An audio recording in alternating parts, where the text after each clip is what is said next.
Welcome to Career Journeys, a series of videos by the Consortium for Public Education. Here we explore the career experiences and pathways of professionals from a wide variety of careers to help you think about the skills you'll need and the paths you might take after high school. Hi, I'm Debbie Pixton with the Consortium for Public Education. Today I'm talking with Marita Garrett, Mayor of the Wilkinsburg Borough, as part of our Career Journeys video series. Thank you for joining us, Marita. Thank you for having me, Debbie. Marita, tell me about the Wilkinsburg Borough and your role as mayor. What exactly does the mayor do? So the mayor does almost kind of a hodgepodge of everything because everyone has different ideas and perception of what a mayor does. So you hear the role mayor and you think, oh, they run everything, they oversee all of these things, which in a way is true. But, thankfully having a great team of borough staff, borough employees, code enforcement, public works, that really helps with the day-to-day operations of the borough. Now, what I will definitely say as part of a role of mayor, regardless of where you are, is being almost the community's visionary, that innovator to really see, promote not only the great things in one's community. So, for example, for me, promoting the great things that are happening in Wilkinsburg, but also most importantly, bringing information and resources back to my community. So kind of that duality of that role, one hand being like the public advocate, Wilkinsburg's great. We have all of these things going on, but also, going out and seeing what other communities are doing and what are some things that best practices can take from that to apply to my own community. Did you always think that you would be in politics? No. No, not at all. Wasn't supposed to be. No, I can emphatically say that. But I was number one, I was always civically engaged and aware because of my family and background. So we always volunteered. Public service was in my DNA. So regardless of whatever role it took, public service is my calling, and I would always be a public servant. In regards to politics specifically, no, especially my first foray into politics was actually at the tender age of 13, running for a social chairwoman. I was in 7th grade running for the 8th grade position of a social chairwoman, and did not win, but seeing how it tore apart friend circle, sitting at different lunch tables in the cafeteria, those types of things, I remember saying to myself, oh, politics, it's so dirty. Look how it did our friend circle, all of these things. I'm done with it. Never again. But never say never. So how did you end up as mayor? Well, I became an adult, and but no, seriously, growing up or being an adult really, and having a sense of community even more instilled with responsibilities comes accountability. So I moved to Wilkinsburg 10 years ago, purchased a home. I've been in the Pittsburgh area for about 17 years. So about 10 years ago is when I decided, gonna set my roots here, looking for a home. Wilkinsburg was affordable, yet it also reminded me of home back in Akron, Ohio. That's where I'm from. So that community, green space, recreation, parks, playgrounds, all those types of things, fell in love with. But immediately when moving there, noticing kind of like the lack of engagement with residents or officials who were our public officials. So that in 2013, when I first ran for council, before running for mayor, ran for council, that's when kind of everything blew up. Our school district was making the paper every week for the fiscal irresponsibility. We were placed the lowest on performance of School of Education in the state of Pennsylvania, and nothing was adding up. There was no accountability amongst the public officials. We weren't getting the answers from. And so I figured, who am I to try to ask someone to do something that I'm not willing to do myself? So that's when, I took it upon myself, stepped up, and ran for office again. And I won this time, so definitely different results. So what do you love about being mayor now? There's actually a lot of things I love about being mayor, but one I would say is the new experiences that come with it. I've been blessed since being elected mayor to have different opportunities and experiences that I most likely probably wouldn't have if I wasn't mayor. So being mayor has allowed me to travel internationally to Australia, Malaysia, but then also, yeah, totally amazing. But then also, kind of on the micro level, getting out to different communities outside of Wilkinsburg. And what I really enjoy is speaking to the students. I've spoken to the kindergartners, second graders, high schoolers, the whole gamut. But I really love it because that's also what keeps me energized, is hearing what, this generation, what the next generation sees going on through their eyes. So from traveling the world to speaking at schools, all of everything in between, that's what those are some of the things I really love about being mayor. Marita, what are some skills that make you good at being the mayor? Listening.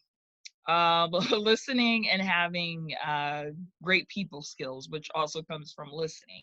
So my background, I have my bachelor's in psychology and I have my master's in psychology as well. And I would joke that, or I joke now that I probably feel I use it more, those degrees now, more being mayor than I would have in other professions, because so much of it really is just listening to people. And one thing to hear, but second thing is to listen. And a lot of times people just want to, number one, feel acknowledged, even if I can't give them the answer they want. The fact that I'm acknowledging their concern, I'm acknowledging their issue, or I'm trying to find out the best solution or right answer is so appreciated. And then secondly, just dealing with other elected officials or public officials, hearing where are they coming from, thinking what made you think this, what place are they coming from. So I would say listening, interpersonal skills, and definitely those psychology degrees have kicked in, and those are the skills I credit to being a good mayor.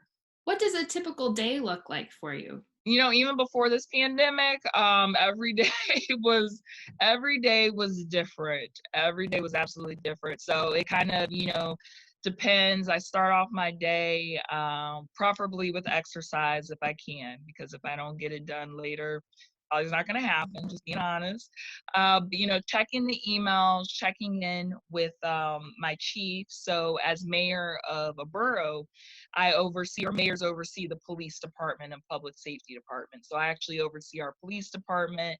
So just making sure, I know what's going on with our officers, what are some new initiatives, what are things we need to look out for, if there's any safety alerts I need to get out to the public. And, just also talking with borough staff as well if there's concerns about, some of our infrastructure, roads, streets, playgrounds, just really checking in, even if I'm not physically in my office, just checking in to make sure I understand what's going on. And then just, for myself, talking with my neighbors, other constituents, seeing, okay, is there something that there's a concern of, something we need to address, those types of things. But day to day, I mean, that's kind of the one consistent thread I would say throughout the days. But obviously not so much as now, but some days it'll be, oh, I'm speaking at a middle school in Clairton, or I'm at this board meeting, or there's this community event going on, or this ribbon cutting. So, day to day, it would just really differ. If I'm in high school, what kind of classes should I be taking? What kinds of extracurricular activities would help me really prepare for a career in politics? I really don't think there's any particular one. I think really when it comes down to politics and public service is that passion within yourself to serve, to be a part of government, to be a part of that legislative process. A lot of times people say, oh, should I take history, political science, those types of things, and you can if you want, but I don't think that makes the difference between a great politician or not. It really all comes down to the calling, the dedication, and the passion. So definitely having good grades. You definitely want to do well in school for sure, but I don't think there's any one particular subject that lines up with politics. Now, you talked about having your bachelor's and master's in psychology. Are post-secondary degrees required to be in politics? Clearly you would advocate for psychology, but are there other pathways that Right. can lead into this field? No, so no, master degree definitely is not required. Technically, bachelor's degree isn't even required. Technically, in a sense, no degree is honestly required. It really goes by age. As long as you're 18 and over for this particular office and have been a resident of the municipality for a year or over, that's literally the main requirements. But obviously, I'm an advocate for education, furthering education, higher learning in whatever way that may be.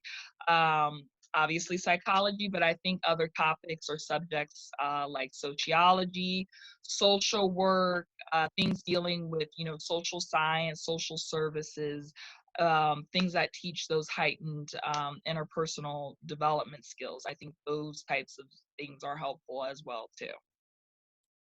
If I'm considering a career in politics, what questions should I ask myself to help me decide if this would be a good fit for me? Why are you running? That's the one thing. Why are you running? What change do you want to see? What impact do you plan to have or want to achieve? Because politics, public service overall, is a labor of love. It's a thankless job. One minute everybody loves you, the other minute you may be the cause or root of everyone's problems. Because with the glory, I can't remember what the saying is, but it's not all glamour and glitz. So the reason of why you're running or why you want to get into it is something you always have to circle back to, because that's ultimately what's going to sustain you through this. So if there's something where you feel your voice isn't being heard, or your neighbors, your community members, that they're not being represented, or people aren't being held accountable, and you feel that whether you should have a grocery store, or there should be more community engagement, those types of things, that's something that I would say is sustaining, because there's always room to improve. Even if you are getting better officials, there's always ways to increase community engagement. No community is perfect, so there's always something to strive for. But again, making sure that you personally align with that calling and that passion to want to serve in that capacity. Marita, you recently started your own nonprofit. Would you talk about why you launched Civically Inc., what your goals are there, and maybe how that supports your role as mayor? Yeah, so with Civically Inc., it's almost aligned with the work that I've been doing since being in office. It's almost in another extension of the things I wanted to do when I first ran for office, being a council person. So the three things I said: I wanted increased community, civic engagement, accountability, and responsible community development. So Civically is an umbrella nonprofit that officially formed in 2017, but all the different programs under it have been in existence since around 2014, 2015. The main one being the Free Store Wilkinsburg, which is a branch of that. And the Free Store came about because seeing, again, a need in our community that needed, just said need too many times, a gap in our community that needed to be filled, where people, didn't have access to direct needs, such as maybe if they needed clothes for an interview, or they just moved and didn't have money for linen, sheets, those types of things. And with Wilkinsburg, about 25% of our residents, according to the 2010 census, are under the poverty line. Hopefully that changes 2020. Take the census, that's another thing. But all of those things, where you see this need, there's a gap. How can we address that? And then one thing begets another. So with Civically, it's just, to me, another branch of the things that I want to do. But what's great about the work with Civically is that it's not necessarily tied to me being an elected official. This is work that can continue regardless of what role I'm in, regardless of who's in leadership. So to me, Civically is almost that what's going to sustain this work for the future. Marita, would you like to give a plug for why folks should take the census? Yeah. Oh, thank you, Jeff. Yeah. Yes, because if you don't get counted, you literally don't count. I mean, it's as simple as that. Again, I mentioned 2010 census. 2010 census, Wilkinsburg was one of I can't remember how many communities, but we were one of the most underrepresented communities as far as our participation. And we're a predominantly Black community, so there's already been divestment within our communities. So it's really important that we get counted, we speak to, some of the things we want to see, because the census participation in that directly trickles into funding from state and federal government projects, like when you hear about streets getting paved or sidewalks and blight being torn down, that comes from community development block grants, again, federal national funding. And plus, your voice counts, and we need to make sure that's being amplified at all levels. Marita, what's one piece of advice you would give students who are interested in pursuing a career in politics? Don't wait your turn. Especially with younger people, advice. I remember when I first ran for office, another elected, older and male said that, it wasn't my time yet. I need to wait my turn. So it's like, where is this proverbial line? I don't see anyone seated outside of office or VIP line to run for office. So again, it goes back to that passion. If you feel it, if you know that's what you want to do, don't let anyone deter you from that. So do not wait your turn. Marita, thank you so much for sharing your experiences and thoughts with us this morning. Thank you so much, and good luck to all you guys out there. You guys are amazing. These are unprecedented times, but thanks to the work of what the Consortium for Public Education is doing, that you're not alone, and we're going to get through this together. For more information or to learn about other careers in the Career Journey series, visit our website and check back soon for our next installment. Thanks!